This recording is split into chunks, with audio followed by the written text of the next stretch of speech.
जब आप स्कूल या कॉलेज में एडमिशन लेते हैं, आप अपनी स्टडी स्टार्ट करते हैं। कुछ बच्चे जो अच्छी राइटिंग स्किल की कमी के कारण ज़्यादा स्कोर नहीं कर पाते।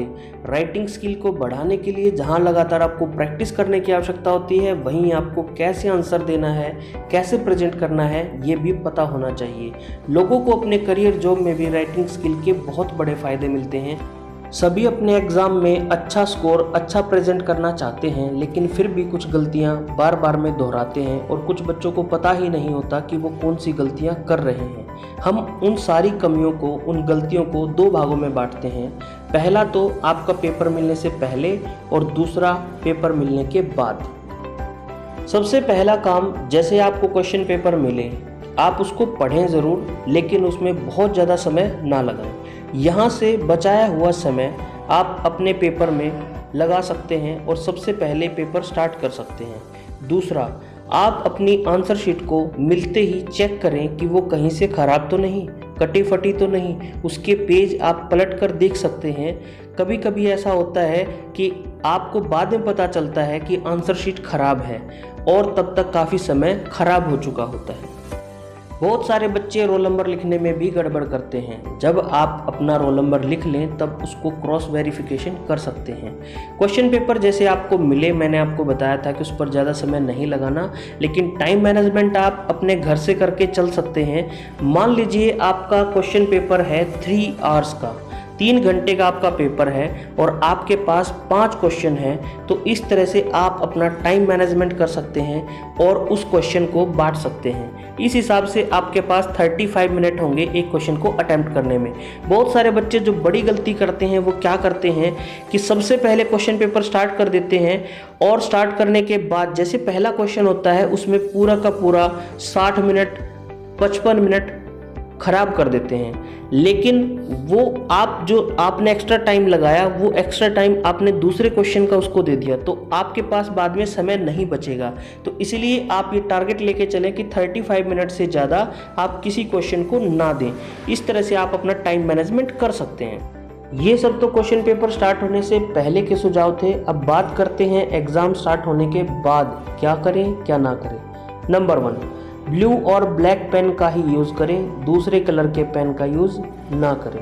नंबर 2, क्वेश्चन नंबर आप ज़रूर लिखें, जो आपके क्वेश्चन पेपर में है वही सीक्वेंस और वही नंबर आप लिखें।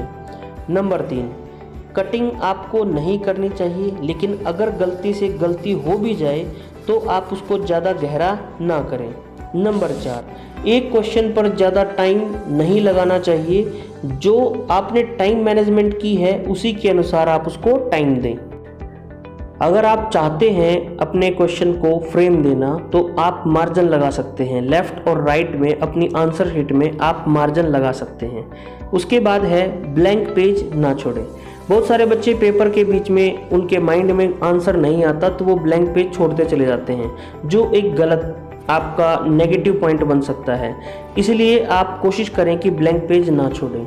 Don't solve extra question. जी हाँ, बहुत सारे बच्चे एक्स्ट्रा क्वेश्चन करने की सोचते हैं और एक्स्ट्रा टाइम उनमें लगा देते हैं, जबकि उनके पास समय होता है और जो क्वेश्चन उनको कम आता है उसको आप अट्रैक्टिव कर सकते हैं, उसको और बढ़ा सकते हैं। लेकिन वो एक्स्ट्रा क्वेश्चन के चक्कर में पिछले क्वेश्चन को छोड़ देते हैं, जो आपके मार्क्स बढ़ाता नहीं बल्कि कम करता है।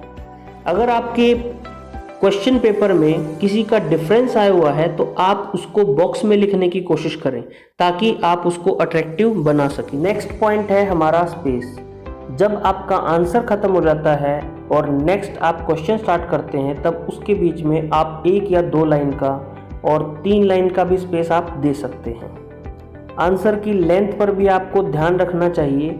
अगर आपका क्वेश्चन ज़्यादा नंबर का है तो आप उसी हिसाब से उसकी लेंथ को बढ़ा सकते हैं।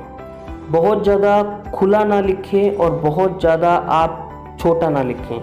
आप ऐसा लिखें ताकि एग्ज़ामिनर को वो चीज़ समझ में आए कि लिख क्या रखा है। जो आप बिल्कुल शुरू में आंसर दें, वो आप उन क्वेश्चन का आंसर दें जो आपको अच्छे से आते हैं, क्योंकि टीचर जब आपका पेपर चेक करेगा तो पहले उनका ध्यान ज़्यादा होता है पहले क्वेश्चन पे और बाद के क्वेश्चन में थोड़ा सा ध्यान कम होता है। जब आप पेन का यूज़ करें तो पेन आपका स्मूथ हो, कम से कम 2 पेन आपके पास हो। अगर एक पेन आपका ख़राब हो जाए तो दूसरे पेन का आप यूज़ कर सकते हैं। अच्छी स्पीड पाने के लिए आप पेन पर कैप ना लगाएं, ये एक्स्ट्रा बर्डन होता है हाथ पर और हाथ जल्दी थक जाता है। बहुत सारे बच्चे ये भी कहते हैं कि सर हमारा हाथ जो है जल्दी थक जाता है, हमसे लिखा नहीं जाता।